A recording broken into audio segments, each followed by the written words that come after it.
In 1934, on a quiet road in Louisiana, a 23-year-old woman died wearing a wedding ring. The ring did not belong to the man beside her. His name was Clyde Barrow, and the whole world believed she was his. Newspapers had spent 2 years telling America they were the great outlaw romance of the age. Young, wild, in love, unstoppable. But the small gold band on Bonnie Parker's hand had been given to her by someone else entirely. A boy she married as a teenager. A boy she never divorced and had not seen in years. She was still wearing it the day she died. And that ring is where the real story begins. Not the one from the movie. The one the movie buried. Because almost everything you think you know about Bonnie and Clyde was invented. Some of it by newspapers. Some of it by their own families. Most of it by a film made 30 years after they were gone. So let us throw the film away and look instead at the things that are actually real. The objects that survived them. Because each one of those objects tells the truth, and each one destroys a piece of the legend. We start with that ring. Bonnie Elizabeth Parker was not born wild.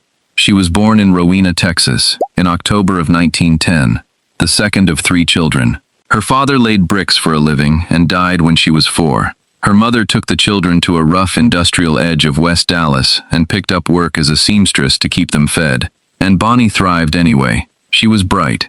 She loved a stage and a spotlight, and told anyone who would listen that she was going to be an actress one day. She was an honor student. She won writing prizes. She wrote poems that were good enough to end up in newspapers.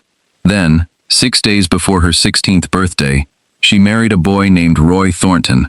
It collapsed almost at once. He was in and out of trouble, then in and out of her life. After the start of 1929, the two of them simply never crossed paths again. She could have divorced him. She chose not to. She told her mother it felt wrong to file while he was sitting in prison. So the ring stayed on her finger, through everything that came next. Through the robberies, the running, the gunfire, and the final morning on that Louisiana road. The great romance of the century. And she went to her grave married to another man. Hold that ring in your mind, because it tells you something the legend never will. This was not a carefree girl chasing thrills. This was someone tangled, loyal, sentimental, and stuck. Now pick up the second object, the one that made them famous, and the one that lied the loudest. You have seen the photograph even if you do not know this story. A young woman in a beret, one foot resting on a car bumper, a pistol at her hip, and a thick cigar jammed between her teeth, a wicked half-smile behind it. That picture went around the world. It is the single image that turned Bonnie Parker into a monster in the public mind. The cigar-smoking gun woman, the killer who enjoyed it. Here is what that photo actually was. It was a joke. The gang had been hiding out in an apartment in Joplin, Missouri, in the spring of 1933. They were bored and reckless, and they took snapshots of each other clowning around, striking tough poses, aiming guns at one another like children playing. Bonnie grabbed a cigar off the car seat and bit down on it because she thought the pose looked funny. That was the entire meaning of it. She did not smoke cigars, she smoked Camels. Some who studied the photo later even suspected the cigar was darkened and sharpened in the newspaper's darkroom to make it read clearer in print.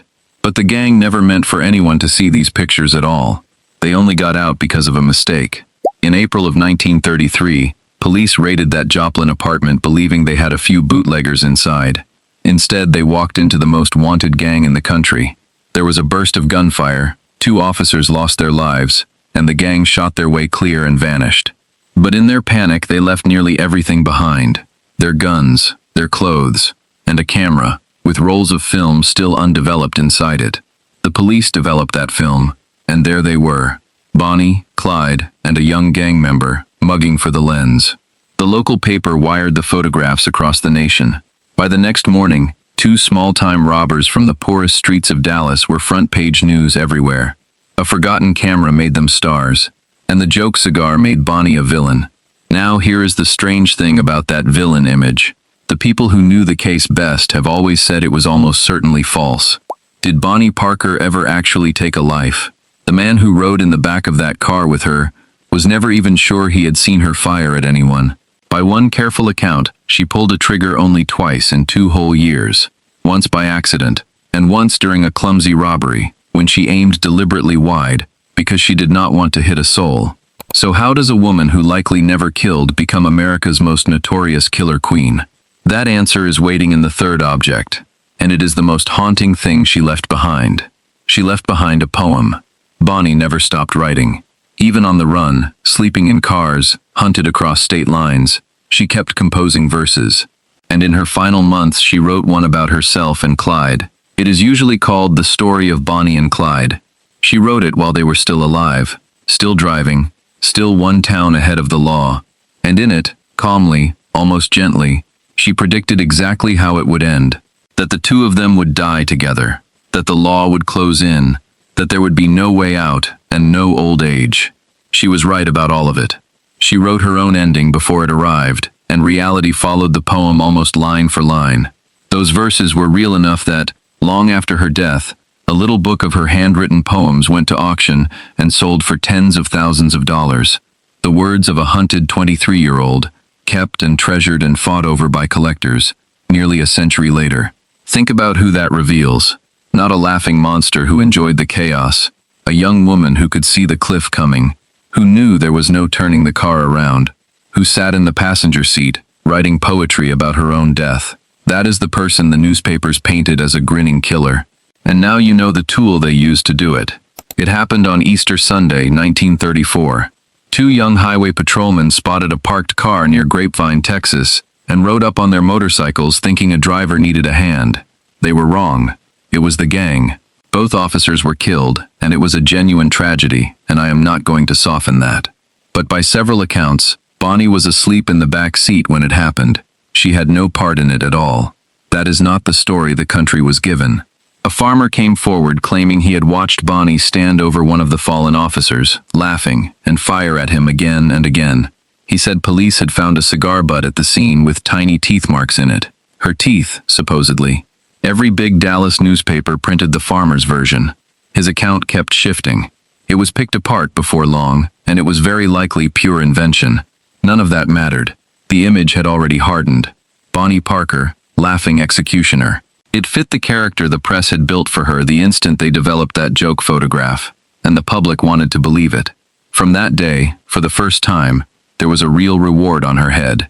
Not for anything she had done, for a scene a farmer made up. And the moment the country decided she was a killer, the people hunting the gang stopped using the word arrest. But before we reach that road, you need the fourth object, because it explains why any of this ever started, and it is the one detail the glamorous version leaves out completely. The fourth object is a limp. To understand it, you have to look at Clyde Barrow, and at where he came from. He was born near Dallas in 1909, the fifth of 7 children in a dirt-poor farming family. When they first reached West Dallas, they were so poor they lived under their own wagon for months. They stayed there until they had scraped up enough for a tent. A wagon, then a tent, in the poorest corner of the city. That is where Clyde grew up. It is worth holding on to that image, because it is the soil the whole legend grew out of. He started small. A rental car he never brought back. Stolen turkeys, with his brother. Then cars, then safes, then shops. He met Bonnie in January of 1930. She was 19, out of work, staying with a friend who had broken her arm. Clyde stopped by while Bonnie was in the kitchen making hot chocolate. Hot chocolate, in a Dallas kitchen. That is how the great outlaw romance actually began. And if it had stopped there, nobody would remember either of their names. But Clyde was soon arrested for car theft and sent into the Texas prison system. And what was done to him there, over roughly 2 years, changed him into someone else. I am going to leave the details off the screen, because they belong to him and not to an audience. What matters is the result. His own sister said something awful must have happened inside, because the boy who came out was not the boy who went in. A fellow prisoner said it more plainly. He watched Clyde turn from a schoolboy into a rattlesnake. And Clyde did one thing behind those walls that tells you how desperate he was to escape the labor. He had 2 of his own toes cut off. That is the limp. He walked with it for the rest of his life. And here is the bitter joke of it. His mother had already quietly arranged his release. He was set free just days after the injury. He crippled himself for nothing at all. That limp is the key to the whole story, because of what it did to him on the inside. Historians who have studied Clyde most closely say his goal was never money and never fame. It was revenge. He did not dream of getting rich. He wanted to strike back at the prison system that had broken him, which quietly demolishes the biggest myth of all. Everyone pictures Bonnie and Clyde as brilliant bank robbers. Depression-era Robin Hoods, cleaning out the banks that were crushing the poor and roaring off with the loot. The reality is almost embarrassing. Clyde barely robbed banks. Across his entire career, he is only known to have even attempted a small handful of them, and not one produced a real haul. What they actually robbed were grocery stores, filling stations, little country shops with a few dollars in the drawer. They were not fighting the banks for the common man. They were scraping together gas money, one tiny stick-up at a time, while they kept moving. And they were no one's heroes. Their crimes had started years before the worst of the Depression. Millions of Americans lived through those same brutal years and never robbed or hurt anyone. The truth is simpler and smaller. Clyde was a gifted getaway driver and a poor thief. The thing he did best in the world was disappear down a road before anyone could stop him. For a while, that skill kept them alive. But there is one more thing that Limp reveals, and it is the detail that breaks the cold-blooded legend clean in half. They took hostages. More than once. Officers and ordinary people whose cars they were stealing. And again they did the same odd thing. They drove those hostages far away, and then they let them go. Sometimes they even handed them a little money to get home. Once they stole a car in Louisiana with 2 people inside. One of them turned out to be an undertaker. When Bonnie learned that, she laughed and joked that maybe one day he would be the one preparing her body. She was not wrong. That man would end up helping to do exactly that. Near the very end, they kidnapped a police chief, drove him across a state line, and released him with a clean shirt and a few dollars. And Bonnie sent a message out through him. She asked him to tell the world one thing, that she did not smoke cigars. Even then, hunted and cornered, she was still trying to correct that photograph. It never worked, and it never will, because the picture was always louder than the truth. The gang around them was never the sleek crew of the films. It was a shifting handful of people. Clyde's older brother, his brother's wife, and a childhood friend of the Barrow family who signed on at Christmas of 1932. That friend was 16 years old. One of the core members of the most feared gang in America was a teenager who should have been in a classroom. That, too, is a detail the glamorous version never mentions. By now, the gang was falling apart, one disaster at a time. And every disaster came from the same thing: small, human mistakes. In the summer of 1933, they holed up in tourist cabins in Platte City, Missouri, and they gave themselves away with almost nothing. One of them paid for everything in coins instead of bills. They taped newspaper over the windows. One wore riding breeches so unusual for the area that witnesses still remembered them 40 years later. And when 2 of the men went into town for bandages to treat Bonnie's injuries, the druggist grew suspicious and called the law. Another gunfight. They escaped again. But this time, Clyde's brother Buck was badly hurt. Days later, surrounded at an abandoned amusement park in Iowa, with 100 people closing in, Buck was captured, and his wife with him. Buck did not survive. His wife was nearly blinded, and went to prison. The gang was shrinking. The circle was tightening, and the 2 people at the center of it kept driving, because there was nowhere left to stop. Which brings us to the 5th object. A truck, parked on the shoulder of a road. And the man who put it there. His name was Frank Hamer, a retired Texas Ranger, tall and heavy and quiet. With 20 years of hunting dangerous men behind him, they pulled him out of retirement for one task: end the Barrow gang. He was not a man who worked by the book, and he did not much care for authority. For 20 years he had been the name Texas criminals feared most. He lived out of his car for weeks, staying a town or 2 behind the gang, closing the gap slowly, patiently, refusing to be rushed. Hamer did not chase them. He studied them. He worked out that they moved in a rough circle around the edges of 5 states. They were exploiting an old loophole. Police in one state could not easily follow a fugitive across the line into the next. Hamer mapped the pattern. He learned their rhythms, and he learned the one thing that never changed. They always went home to family. One gang member had family in Louisiana, and that is where the trap was built. What happened next has been argued over for 90 years, and it is deeply uncomfortable. By the most widely repeated account, that gang member's own father made a deal. Help set the trap, and his son would be spared prosecution. A father, trading his son's friends for his son's freedom. On the morning of the 23rd of May, 1934, 6 lawmen hid in the brush along a quiet Louisiana highway. The father's truck sat on the shoulder, looking broken down. It was bait. The gang knew that truck. They would slow for it. Just after 9 in the morning, a stolen Ford came down the road fast. Clyde at the wheel, Bonnie beside him. He saw the familiar truck. He slowed, exactly as planned, and it was over in seconds.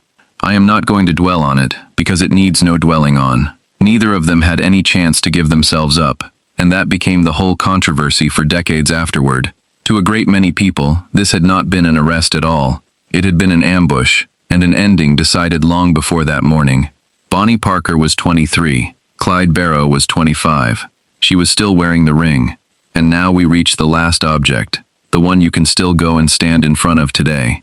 Because it is what happened around that object that tells you the ugliest truth of all. The object is the car. Within minutes of the shooting stopping, people began arriving. And they did not come to mourn. They came to strip the scene for souvenirs. The crowd swarmed the bullet-marked Ford. People snatched up shell casings and slivers of glass. One woman cut away locks of Bonnie's hair and pieces of her dress to sell later. Others reached in for far worse trophies and had to be pulled away. This was not grief. It was a scramble for pieces of a legend, while the people who made that legend were still in the car. The bodies were towed, still inside the Ford, into the nearest town, and the town came apart at the seams. Within hours, the population swelled from around 2,000 to 12,000, pouring in by car, by horse, by train, even by plane, just to be near it. Sandwiches sold out. The price of a bottle of beer doubled on the spot. Clyde's father identified his son. Then he sat down in a rocking chair in the furniture store that served as the funeral parlor and wept while the carnival roared outside. More than 20,000 people came to Bonnie's funeral, so many that her own family could barely reach the grave, and the largest flower arrangement at her service was sent by the newsboys of Dallas. Sit with that last one. The newspapers built her legend. The newspapers sold 500,000 copies in Dallas alone on the news of her death, and then the boys who sold those papers sent the biggest wreath to her funeral. Even the men who ended it were used and discarded. The lawmen in that ambush had been promised a large reward. Almost none of it ever came. After everything, each of the 6 reportedly walked away with a little over $200. There is one more object tied to that Ford, and it is almost unbelievable. While he was on the run, Clyde is said to have written a letter to Henry Ford himself. Not a threat, a fan letter. In it he praised the Ford V8 as a fine automobile. He admitted, in so many words, that a man in his line of work could not ask for a better car to get away in. Historians argue about whether he truly wrote it, but it survives, and it captures him perfectly. A getaway driver who loved cars so much he thanked the man who built the one he fled in. And the car itself? It never rested. The Ford did not even belong to them. Its legal owner was a woman in Kansas whose car had been stolen. After the ambush, she had to go to court to get it back, and she drove it home still wearing every scar of that morning. The bullet-riddled Ford became a traveling attraction. For decades, it was hauled to fairs and carnivals and flea markets, where people paid $1 just to sit inside it. Eventually, a casino bought it. To this day, it sits behind glass in Nevada, still wearing its scars, still drawing crowds who want to stand close to the legend. There is one last thing they left behind, and it may be the saddest object of all. 2 graves. Bonnie and Clyde had wanted to be buried side by side. The Parker family refused, so they lie apart, in separate cemeteries in Dallas, to this day. The great romance the whole world was sold ends with the 2 of them in different ground, never allowed to rest together. Decades later, a relative of Bonnie's tried to have them reunited. It did not happen. Even now, they remain apart. Which leaves one final question. If the real Bonnie and Clyde were small-time, wounded, and mostly running scared, where did the beautiful version come from? From 2 places, and neither was the truth. The first was the families themselves. After the deaths, more than 20 relatives and friends were charged with helping the gang. In their defense, some of them began smoothing the story. Bonnie, they insisted, was a good girl led astray. A girl who never hurt anyone. Some of that may have been true, but it was said to keep people out of prison. More than 20 of them were convicted of helping the gang, and even the 2 mothers were jailed. That is the pressure the first version of the story was written under. It was the first coat of paint on the myth. The second source came more than 30 years later, and it was far bigger. In 1967, a film put 2 beautiful movie stars in stylish clothes and turned the entire blood-soaked story into a romantic tragedy. It was brilliant cinema. It was also, by design, deeply untrue. It borrowed real names to tell an invented tale, and it polished 2 desperate, damaged people into folk heroes. That film is where most of what you believe about Bonnie and Clyde actually comes from. Not from 1934, from a movie screen in the 1960s. So look at the objects one more time, and you have the story the legend erased. The ring, not free-spirited lovers. A tangled, loyal girl who died married to a man she had left years before. The photograph, not a killer queen. A joke with a borrowed cigar, printed by a press that needed a monster. The poem, not a thrill seeker. A young woman who saw the ending coming and wrote it down before it arrived. The limp, not a master robber. A broken young man chasing revenge, holding up gas stations for pocket money. And the car, behind its glass in the desert, not a romance at all. A dozen ordinary people, most of them lawmen, who did not come home, and two frightened kids from the poorest streets of Dallas, who chose the road they chose, and never saw 26. The legend is the beautiful lie. The objects are the truth. So here is what I will leave you with. Out of all of it, the ring, the photo, the poem, the limp, the car, which one changed the story most for you? Tell me below. And tell me honestly whether you will ever look at that famous cigar photo the same way again.